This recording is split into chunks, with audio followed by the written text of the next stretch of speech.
बिस्मिल्लाहिर्रहमानिर्रहीम। मैं मोहम्मद सलमान, आप देख रहे हैं मेरा चैनल मास्टर कोचिंग सेंटर। आज का जो टॉपिक है वो हमारा लास्ट टॉपिक के कंटिन्यू के बाद था। लास्ट हमने टॉपिक किया था सेंट्रीपिटल एक्सेलरेशन और कवर किया था। लास्ट इस टॉपिक तो हमने कवर कर लिया था इस चैप्टर में। तो हमारा जो चैप्टर चल रहा है वो है चैप्टर नंबर 4, रोटेशनल मोशन का चैप्टर। सही है। टॉपिक आपके पास है force acting on banking curve. कि अगर मैं इस डायग्राम को देखूं जो बुक में बनी हुई दी है, इसमें आपको ये नज़र क्या आ रहा है? इसमें नज़र आ रहा है एक कार यहाँ से मूव करती हुई यूं की जा रही है। एक तरफ से बैंड शेप में या बैंड डायग्राम, अगर मैं बोल सकता हूँ बैंड टर्न की तरफ गाड़ी मुड़ रही है। यहाँ पर अगर आप नोट करो तो ये जो सरफेस है ये स्ट्रेट जा रहा था यहाँ पर, और ये सरफेस अब ज़मीन से कुछ सर्टेन एंगल ऊंचा उठा हुआ है। ये सर्टेन एंगल ज़मीन से क्यों ऊपर उठा हुआ है, या ये सर्टेन एंगल जो ज़मीन से उठा हुआ है ये है बैंकिंग कर्व।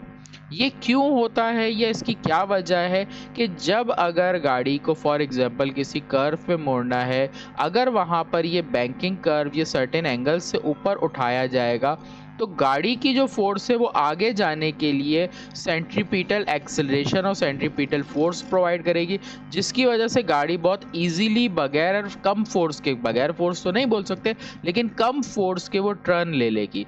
अगर ये बैंकिंग कर्व ना दिया जाए तो गाड़ी को एक तो मूव होने में फोर्स ज़्यादा लगेगी, और इस तरह के टर्न में ऐसा हो सकता है कि अगर बाहर की तरफ फोर्स ज़्यादा लग जाए तो गाड़ी बाहर की तरफ गिर सकती है, या बाहर की तरफ वो कर्व हो सकती है, पलटने का चांस होता है गाड़ी का। इसको ओवरकम करने के लिए जहाँ पर भी इस तरह के टर्न होते हैं वहाँ पर क्या किया जाता है, इस तरह का कट रखा जाता है, सर्टेन एंगल से ऊपर उठाया ज़रूर जाता है। सही है।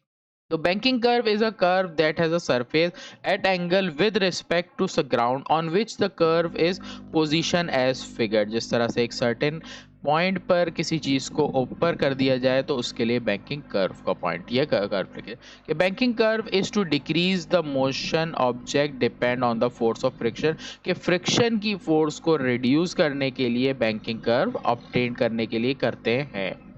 On a curve that is not bank, a car traveler around the curve, अगर इसको आगे पढ़े, will experience a force of static friction। के static friction इसको experience होगी जिसकी वजह से कार की स्पीड कम होगी।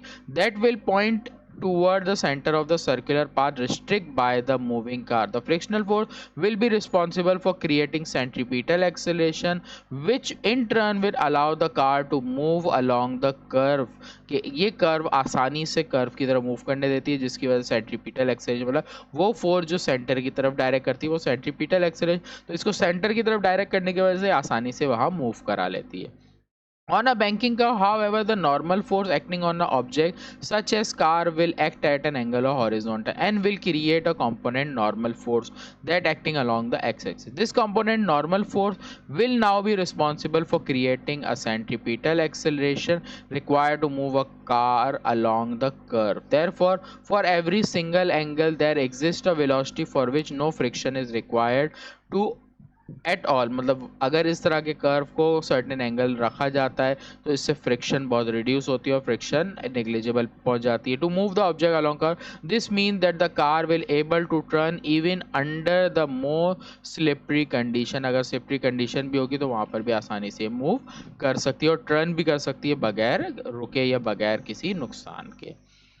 और थोड़ा डिटेल दिया, banking curve depend on the angle and speed of the vehicle.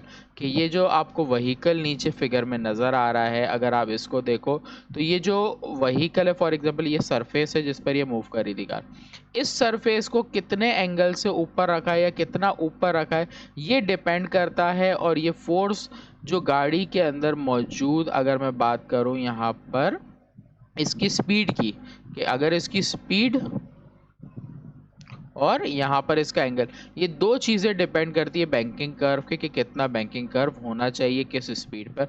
तो वहाँ पर कभी आप हाईवेज वगैरह जाओ तो वहाँ पर क्या होता है, इस तरह से कार की स्पीड वगैरह और लिखी जाती है, क्योंकि वहाँ पर एक पर्टिकुलर स्पीड से अगर ज़्यादा एक्सीड किया जाए तो कार का चांस है कि कार इस तरफ गिर सकती है, जिसकी वजह से जो हिली एरिया है पाकिस्तान के बाहर या पाकिस्तान के अंदर वहाँ पर इस तरह की चीज़ें ऑब्जर्व करने में मिल सकती है। आपको जिसने एक्सपीरियंस किया हो वो ज़्यादा अच्छे से इस बात को समझ सकता है, सही है। बाकी थियोरेटिकल समझोगे तो थोड़ा सा समझ कम आएगा, क्योंकि जिन्हें एक्सपीरियंस किया उनको ज़्यादा अच्छे से समझ आता है, सही है।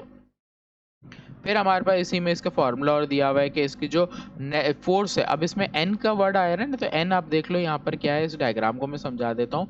एन हमारी है नॉर्मल फोर्स, ये एन क्या है, नॉर्मल फोर्स। नॉर्मल फोर्स हमेशा सरफेस से परपेंडिकुलर होती है। जो सरफेस होता है, फॉर एग्जांपल अगर सरफेस किसी स्ट्रेट जगह पे, अगर मैं सरफेस दूंगा तो नॉर्मल यूँ होगा, लेकिन हमारी गाड़ी इस तरफ है तो इसलिए नॉर्मल इसका इस तरफ बन रहा है। तो ये कार की डायरेक्शन है और ये नॉर्मल है, तो कार से नॉर्मल है, हमारे पास नॉर्मल की फोर्स है। ये इसके वेट की फोर्स है, नॉर्मल की फोर्स है। इस नॉर्मल को कंपोनेंट में ब्रेक किया तो जो पैरेलल कंपोनेंट लिया, N cos theta is equal to W.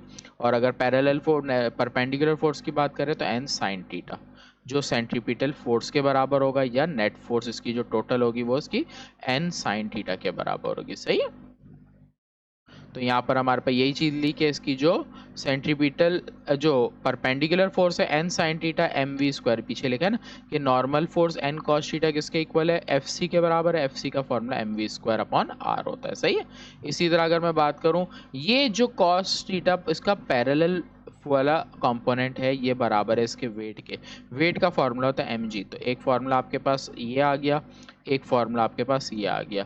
इन दोनों को फर्दर सॉल्व करने के लिए क्या किया, इन दोनों को आपस में, अच्छा अब देखो फर्दर सॉल्व करने के लिए क्या किया, यहाँ पे थोड़ा अच्छे से समझा देता हूँ। अब यहाँ से मैंने थीटा इसको सेपरेट किया है, किसको, एन को। अगर मैं एन को सेपरेट करूँगा, ये हो जाएगा M G divided by cos theta. आपके पास एन की वैल्यू आ गई, आपने क्या किया, पुट एन इन अबव। अब अबव किस में पुट किया, इस इक्वेशन में, इक्वेशन 1 में। तो ये था हमारे पास N sine theta is equal to M V square divided by R. यहाँ पर मैंने एन की जगह वैल्यू पुट की M G upon cos theta, यहाँ पर आगे है साइन थीटा और यहाँ पर है M V square divided by R. M से एम कैंसिल हो गया, साइन अपॉन कॉस बराबर, अब यहाँ अगर इसको फर्दर रखूँ तो ये हो रहा है G sine theta divided by cos theta, ये बच रहा है V square divided by R. Sine upon cos बराबर होता है टेंजेंट थीटा के, जी मल्टीप्लाई में दूसरी तरफ आ जाएगा तो ये हो जाएगा जी आर। टेंजेंट थीटा बराबर हो गया V square upon R G, इस तरह से सॉल्व हो गया है। और अगर टेंजेंट को भी वहाँ ले जाऊँ तो theta is equal to tangent inverse V upon, तो थीटा निकालने की एक्सप्रेशन आ गई कि इसका एंगल कितना रखा जाए। वेलोसिटी, रेडियस और ग्रेविटी पे डिपेंड करता है कि इसकी वेलोसिटी, रेडियस और ग्रेविटी कितना रखना चाहिए, सही है। ये आपका टॉपिक था, इस पे हो गया। फिर आपके पास है ऑर्बिटल वेलोसिटी। अब ऑर्बिटल वेलोसिटी को समझने के लिए आप पीछे वाली डायग्राम को एक दफ़ा वापस देख सकते हो, जो यहाँ पर ऊपर बनी हुई थी। इस फिगर में अगर आप एक चीज़ नोट करो, या आप अपने डेली लाइफ में ऑब्जर्व कर सकते हो, अगर आप कोई इस तरह से ऑब्जेक्ट को गोल मूव करो, फॉर एग्जांपल एक रस्सी से एक बॉल को मूव गोल बांध लो, और बांधने के बाद इसी डायरेक्शन में, या सिर्फ फॉर एग्जांपल आप खड़े हुए हो और आप अपने सर के ऊपर से इस चीज़ को गोल मूव कर रहे हो। अब वो जब तक आप उसको गोल मूव करते रहोगे तब तक वो ऑब्जेक्ट नीचे नहीं गिरेगा। आपने क्या किया, किसी ऑब्जेक्ट को जब किसी भी सर्कुलर डायरेक्शन में आपने मूव किया, उस सूरत में जब तक आप उसको मूव कर रहे हो वो नीचे नहीं आएगा। नहीं नीचे आने की वजह क्या है कि आपने एक सर्टेन ऑर्बिटल वेलोसिटी उसको दे दी है, जिस वजह से वो नीचे नहीं गिर रहा। तो orbital velocity is a speed required to achieve orbit around a heavenly body such as planet और स्टार। मैं समझने के लिए एग्जांपल दी थी, हमारे पास जो हेवनली बॉडीज है, स्टार, प्लैनेट्स हैं, ये एक पर्टिकुलर ऑर्बिट के अंदर ऑर्बिटल वेलोसिटी में मूव कर रहे हैं, इस वजह से बिना किसी सपोर्ट के ये रुके हुए हैं।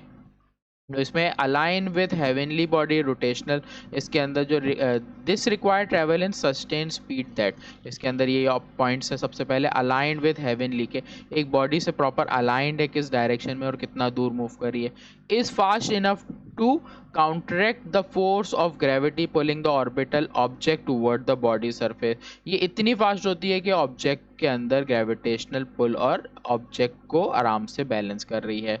N aeroplane can travel in sky but it does not travel in a velocity fast enough to sustain orbital around the earth. के अगर मैं बात करूं किसी भी प्लेन की, कि अगर प्लेन को अगर मूव कराया जाए तो बहुत स्पीड में मूव करता है स्काई में, लेकिन फिर भी ये इतना फास्ट नहीं मूव करता या इतना नहीं मूव कर पाता कि ऑर्बिट में अराउंड मूव कर सके बगैर किसी फोर्स के, क्योंकि जैसे ही प्लेन को रोकेंगे, इसमें बताया आगे, this means when the plane engine are turned off, कि जैसे ही प्लेन इंजन क्या रुकेगा, the plane will slow down, plane क्या हो जाएगा, रुक जाएगा, and be pull back to earth, और वो जमीन की तरफ गिरेगा लाजमी, V I A force of gravity, क्योंकि फोर्स ऑफ ग्रेविटी उसको नीचे की तरफ खींचेगी।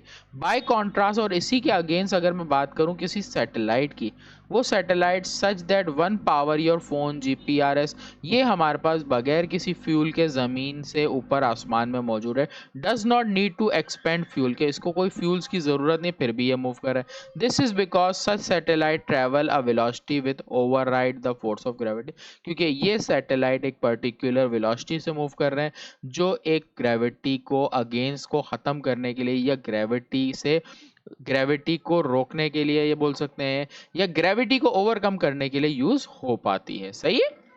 आगे है वेलोसिटी एंड रेडियस। अगर मैं इसी वेलोसिटी और रेडियस की बात करूं, Newton laws of motion are governing motion of all object, the same law which govern the motion of object on earth also exert heavenly bodies to govern the motion of planet, moons and other satellite. Already we have discussed the bodies in the circular motion, कि कितनी velocity कितने radius होना चाहिए, ये सारी चीज़ें एक particular govern laws के हिसाब से आती हैं। ये पर्टिकुलर लॉज हैं जो हमें ये बताते हैं कि कितनी वेलोसिटी होनी चाहिए, कितना रेडियस होना चाहिए। इसके लिए पर्टिकुलर फार्मूला है कि किस तरह ये सॉल्व हुआ। देखो, ऑर्बिटल स्पीड है, ऑर्बिटल स्पीड का फार्मूला ड्राइव करने के लिए हमने लिया सेंट्रीपिटल फोर्स का फार्मूला। सेंट्रीपिटल फोर्स का फार्मूला था एफ सी, अगर मैं इसको आसान करके यहाँ समझाऊँ तो होता है F C is equal to M V square upon R होता है। अगर मैं सैटेलाइट की बात करूँगा तो एम की जगह मैं सैटेलाइट को यूज़ करूँगा। मैं आपको साइड में सॉल्व करके दिखा देता हूँ कि यहाँ पर अगर मैं सैटेलाइट से बात कर रहा हूँ तो मैंने लिया F C is equal to M satellite V square divided by R, ये फॉर्मूला ले लिया। सही है। सैटेलाइट को मैंने शॉर्ट में लिख दिया, बुक में यही चीज़ थोड़ी सी डिटेल और मुश्किल करके लिखी हुई है। सही है। उसके बाद अगर मैं बात करूँ इसमें एक ग्रेविटेशनल फोर्स की, सही, ग्रेविटेशनल फोर्स होता है G M one M two upon R square होता है, M two upon R square, ये आपका फॉर्मूला होता है। अगर इसी फॉर्मूले में आप क्या करो, ग्रेविटी, मास ऑफ सैटेलाइट और मास ऑफ अर्थ की बात करो, या किसी भी ऑर्बिट जिसकी आपको बात करनी, तो ये आपका फॉर्मूला इसमें कन्वर्ट हो जाएगा।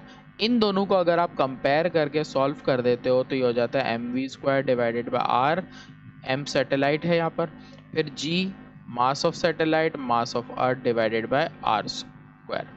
सही। अब इसकी अगर आप सॉल्यूशन चेक करो तो आपके पास एम सैटेलाइट से एम सैटेलाइट कट गया, एक आर से एक आर कट गया, आपके पास बच गया यहाँ वी स्क्वायर, यहाँ पर G mass of earth upon R, V square पे स्क्वायर हटा दोगे तो ये under root G M E divided by are.